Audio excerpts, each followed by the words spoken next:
Benedikt Guðmundsson, körfuboltaþjálfari. Benni, þjóðin nýbúin að standa á haus, standa á öndinni. A-landslið okkar kalla fór á EM í fyrsta sinn. Benni, hvernig upplifun var þetta fyrir því sem körfuboltaþjálfara að taka þátt í þessu ævintýri? Þar að segja að þú varst í sjónvarpinu, lýsti leikjum, stóðst í glæsilega. Hvernig upplifun var þetta? Þetta var náttúrulega bara meiri áttar og náttúrulega eftirvæntingin búin að vera lengi í gangi, bara eiginlega frá þér tryggðu sinna á þetta mót. Þannig að þetta voru mjög skemmtilega 2 vikur að fylgjast með þessu móti og náttúrulega fyrri vikan að fylgjast með íslenska landsliðinu. Ég náttúrulega fór ekki út og uppleiði þetta svona bara heima í gegnum útsendingar og það hendaði mér ágætlega. Mér fannst ég vera svona smá partur af þessu móti að vera að taka þátt í þessu svona í gegnum RÚV. Þannig að ég ekkert voðalega góður áhorfandi svona. Þetta hendaði mér ágætlega. Og það var bara frábær stemning inn á RÚV fyrir þessu móti og vonandi hefur við náðu að koma þessu ágætlega til skila heim í stofu til fólks. Sem Benni, þú náttúrulega varst bara í hljóðveru, þannig að þú varst ekki á staðnum, en skynjaðir þú hvernig stemmingin var í hópnum þarna úti? Já, ég meina, stemningin og pöllunum náttúrulega fór ekkert fram hjá neinum sem að kveikt á sjónvarpinu á þessum tíma. Þó þeir hafi ekki verið úti, þá var stemningin það öflug að hún smitaðist alveg inn á hvert heimili í gegnum myndavélarnar, held ég alveg örugglega.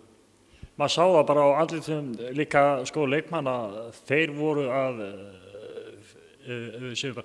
fíla þetta alveg í tættir frá fyrstu mínútu og alveg fram í síðustu mínútu í síðasta leik. Já, þeir náttúrulega nutu þess að spila þarna og stóðu sér náttúrulega gríðarlega vel. Hafa aldrei upplifað svona kannski rosalegan stuðning, við höfum alla fengið þennan fjölda áhorfenda á leiki heima og aldrei myndast eins og svona önnur eins stemning. Þannig að hvort að það sé að söngolíunni hann úti að þakka eða ég held bara að þetta mót hafi svona bara sameinað svolítið svona körfuboltahreyfinguna, að fólk svona var komið til þess að hvetja og strákarnir stóðu sig fram á vonum. Þannig að þetta eiginlega small allt bara og myndaði svona þessi gríðarlega stemning sem úr varð. Fyrir þig sem náttúrulega þú þjálfaðir árum áður yngri landsliðin, þú þjálfaðir menn eins og Jón Arnar og fleiri, þú átt töluvert í þessu? Ég veit ekki með það, en jú, þetta náttúrulega, maður kannski einn af mörgum sem eitthvað búinn að vera með puttan í þessu og jú, ég viðurkenni að það alveg virkilega gaman. Ég nú þjálfað flesta þessa stráka í liðinu á einhverjum tímapunkti, en það svo fjöldinn öllur af fólki sem á jafn mikið eins og ég, þannig að ég upplifum ekkert eitthvað sérstakann í þessu samhengi.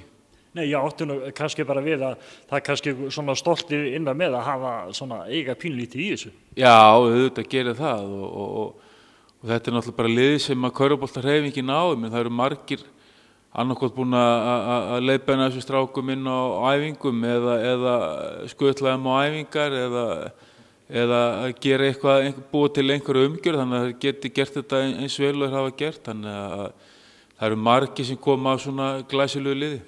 Marga mömmur og pappar sem hafa skutlast. Já, og margir ættingjar búin að kaupa klósipappír af þeim og svona þetta að telja endalaust. En segðu mér Benni, nú mótið búið. Hvað nú? Þetta bóla sem núna bara sprungin eða megum við eiga von á því að þessi meðbyr í körfuboltanum haldi áfram? Já, vonandi. Nú það náttúrulega okkar að gera eitthvað úr honum og þú veist, og allra félagana að nota þessa auglýsingu sem við höfum fengið í 2 vikur á besta tíma, akkurat á haustinn þegar körfuboltastarfið að fara á stað. Þannig að nú það sambandsins og félagana að nýta þetta, þannig og það þýðir ekki að bíða bara eftir að krakkarnir koma inn á æfingar. Það þarf að ná í þá og aðeins að ýta við þeim og ég hef fulla trú á því að félög út allt land geri það, því að þau hafa þetta sterka vopn sem þetta mót var til þess að nota og efla starfið og aðalega fjölga iðkendum.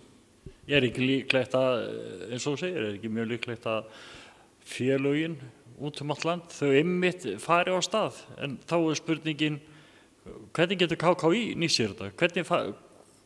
Hvernig kemur þeir best inn í þetta? KKÍ náttúrulega bara félögin, sko, þannig að þetta eiginlega bara, við erum að tala um sama hlutin. KKÍ eitt og sér getur ekkert fjölga, þeir eru búin að gera gott samstarfsverkefni við Dominos, það sem eru auglýstu æfingartöflur félagana og þannig en þetta eru bara fulltrúar félagana sem að mynda KKÍ og þetta aðalega bara félagana á hverjum stað fyrir sig, í hverju í Reykjavík og hverjum stað út á landi sem að menn þurfa að ná í þessa krakka sem eru hjá krökkunum á svæðinu og þá held ég að þetta mót muni nýtast körfuboltahreyfingunni vel. Þetta náttúrulega, eins og þú segir, félögin og KKÍ, þetta allt saman ein heild, þetta bara í stór keðja sem að menn þurfa bara að passa slitningi. Já, ég meina þú veist að þetta bara svona samband félagana sem að félögin mynda á og síðan einhverju bara kosnir í stjórn og einhverju ránir svona til þess að sinna þessum daglega rekstri en þetta bara félögin, ekkert annað. En sem Benni, væri ekki líka klokt af hreyfingur kannski að geta hvatt RÚV eða Stöð 2 eða þessar sjónvarpsstöðvar til þess að gera meira úr bara íslenska boltanum, til dæmis eins og RÚV hefur gert með handboltakvöld og Pepsi-mörkin hjá Stöð 2 og allt þetta. Þarf þetta ekki eitthvað svolítið setna? Einhverjum svona sérstök körfuboltakvöld? Jú, það væri frábært að fá á RÚV svona þátt. Það var fyrir einhverjum árum síðan, ég kom nú eitthvað að því ég man nú ekki hvað þátturinn héti, það var svona handbolti og körfubolti og þetta náttúrulega hefur mikið að segja en ég þykist vita og hef heyrt að Stöð 2 Sport ætla að fara með þátt núna í loftið í vetur sem að verður svona eins og Pepsi-mörkin. Þannig að það náttúrulega þvílíkt flott fyrir körfuboltann að fá svoleiðis, en þetta náttúrulega kostar allt peninga og það vantar alltaf styrktaraðila, þannig að ef það einhverjir þarna úti sem eru til í að koma af svona verkefnum og svona halda körfinu á lofti í sjónvarpi, þá að gera að setja einhvern öðru í svona verkefni því að þetta telur. Þeir þurfa ekkert að bíða lengi eftir að fá að gera það? Nei, það allir styrktaraðilar velkomnir alls staðar, en vonandi fáum við eitthvað á báða sjónvarpsstöðvar en þetta verður örugglega flottur þáttur á Stöð 2 Sport í vetur, ég alveg viss um það. Benni, NBA-körfuboltinn náttúrulega búin að vera mjög vinsæll hér á Íslandi til fjölda ára. En nú eru þessar stóru hetjur okkar í A-landsliðinu, þetta náttúrulega drengir sem að spila í Evrópu. Væri ekki snillt að fá meira af því inn í sjónvarpi, því að það ekki það sem kveikir í krökkunum að sjá þarna eru gæðir okkar að spila? Já, það verður þetta frábært að fá evrópskan körfubolta í Íslands sjónvarp.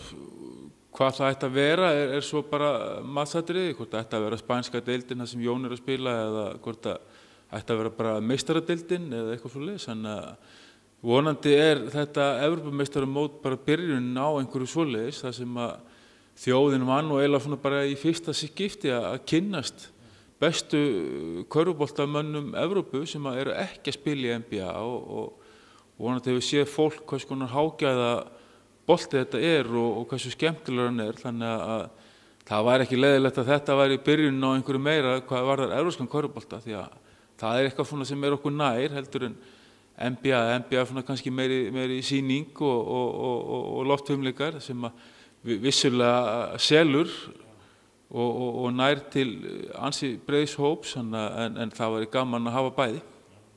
Já, ég bara svona ef maður fer að velta fyrir sig eins og maður sér til dæmis eins og bara í A-landslið kalla í fótbolta, þar Aron Einar sem nú kemur úr okkar félagi Þór, þar sem að margir krakkar sparka á bolta og reyna að líkjast honum, og svo getur við farið í handbolta með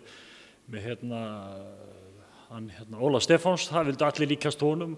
að þeir voru kannski að sjá hann í þessum evrópska bolta í sjónvarpinu, þannig að þetta myndi hjálpa mikið. Já, þetta telur allt og skiptir miklu máli að vera bara með íþróttina sýnilega í sjónvarpi og það var ekkert leiðilegt að til dæmis að einhver myndi pikka upp til dæmis spænska boltan þar sem við gætum hort á íþróttamann ársins 2014 vera að spila með Valencia eða þó var ekki nema að sína frá sænsku deildin þar sem við eigum nokkra fulltrúa, þannig að ég skora bara á einhverja að koma þessu og kaupa hennar pakka og koma honum í sjónvarp.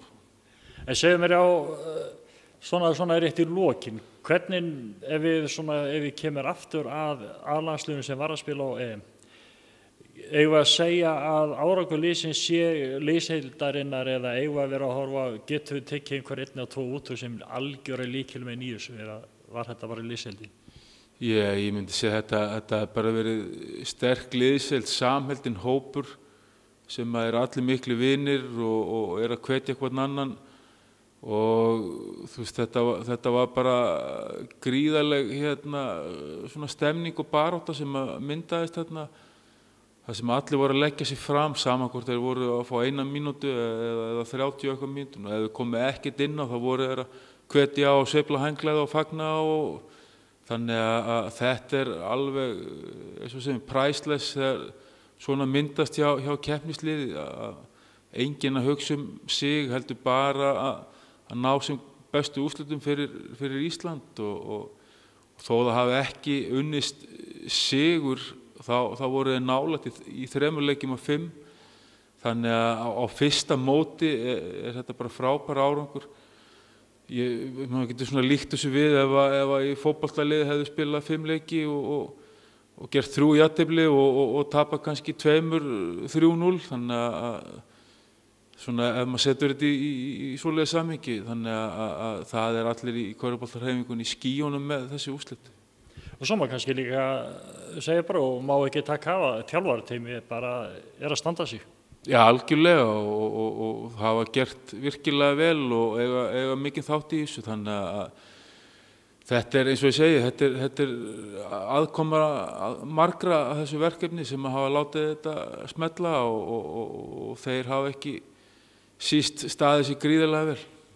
Benni, rétt í lokin, Akureyringar, Þórsarar, við erum ferlega stoltir af því að við eigum fyrirliða A-landsliðs í knattspyrnu. Hvernig með A-landslið kallað í körfubolta? Þú ert náttúrulega búin að vera stutt í bænum. Megum við sjá er eitthvað á liðinni heldurðu sem að bendi til þess að við getum átt A-landsliðsmann innan fárra ára? Þetta geta A-landsliðsmenn framtíðarinnar, þú veist, þeir geta leynst allstaðar í hvaða félagi sem er.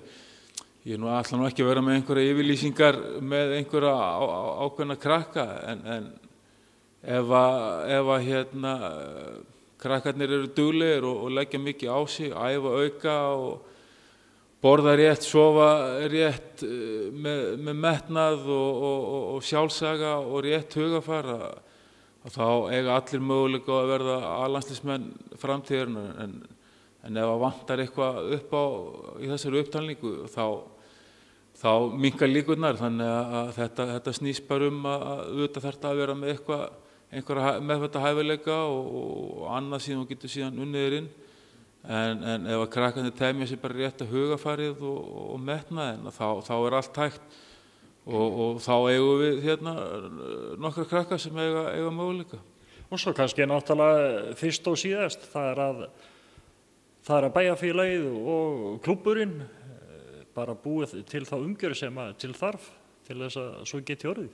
Já, þetta er náttúrulega ekki hægt án aðkomu náttúrulega bæjarfélagsins og félagsins þannig að til þess að styðja og búa til umgjörð fyrir krakkana þannig að þau geti orðið afreksmenn og oft vantar svona, maður hefur nú séð þetta áður í sumum bæjarfélögum, það vantar svona afreksstefnu sem myndi hjálpa en félagið hefur búið til marga afreksmenn og fullt afreksfólki á Akureyri þannig að Þetta vonandi bara eignustu fullt af afrekskrökkum eftir nokkur ári í mörgum greinum og bara vísvegar bæinn, sko. Þannig að þú ert bjartsýnn fyrir hönd körfuboltans á landsvísu, þannig að við eigum eftir að eiga bara góða tíma í vændum í körfuboltan. Já, ég meina það hægt að gera svo margt og á svona stað eins og Akureyri ef menn leggjast á eitt. Við erum náttúrulega búin að eignast afreksmenn í 8. flokki fyrra sem eruð Íslandsmeistarar og þannig að þetta bara snýst allt gott starf í yngurflokkunum. Það sé vel haldið á málum og náttúrulega ná krökkunum inn til þess að byrja með og kveikja áhugann og svo fara að kenna þeim og temja þeim rétt hugafar og þá getur allt gerst. Og þar kannski að þú nefnir þann flokk sem að þar var einmitt þetta sem að kannski þarf að gera eins og Gústi fór. Hann fór bara út og náði í krakka. Já, ég er búinn að nefna þetta held ég tvisvar allavega í þessu viðtali. Það þýðir ekkert að sitja og bíða að krakkarnir loggist út úr tölvunum heima og fari á íþróttaæfingu. Það þarf aðeins að aðstoða við að rífa sig á stað til þess að byrja með og svo þegar eru komin inn þá á þeim eftir að finnast þetta gaman að það ekki aftur snúið en það þarf svona ofta aðeins að banka upp á hjá þeim og saman hvort þessi í skóla umhverfinu eða annar staðar og bjóða þeim að prófa. Og hálfnaverk þá hafið þér? Já, akkurat. Benni, takk kærlega fyrir spjallið og vonandi eigum við eftir að eiga frábæra körfuboltadaga, ekki bara hérna heima á Akureyri heldur landa allt. Nákvæmlega.